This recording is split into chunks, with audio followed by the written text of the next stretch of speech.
With Robert Plant on board, of course, Robert is the one who introduces Jimmy to Mr. John Bonham. Now, all of the members of Led Zeppelin over the years have said those very first sessions that they got together, there was just a connection. They just seemed to have the ability to follow each other. And the importance of this cannot be understated. Now, that leads me to an interesting point here. You see, John Bonham, his style is that he played more with the guitar player than he did with, say, the bass player. A common approach in most bands is to nail the bass player and the drummer together. They are the rhythm section.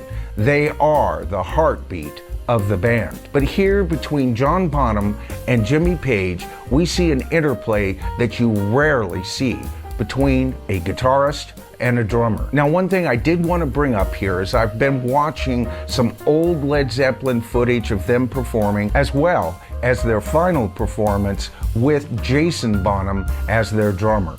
In the older footage, you see John Paul Jones playing over what Jimmy Page and John Bonham are playing. Much like how we've discussed in past videos how Paul McCartney would lay his bass over later recordings with the Beatles, John Paul Jones seems to be able to do live.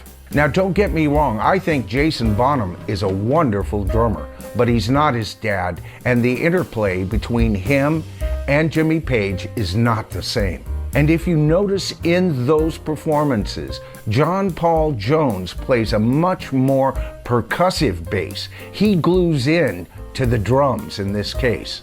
And if there is a difference in sound between true Led Zeppelin, John Bonham Led Zeppelin, and the Led Zeppelin that plays with his son, it is this sound difference that I hear. Now, John Paul Jones wasn't just good at doing this live, he is also, in my opinion, Led Zeppelin's secret weapon.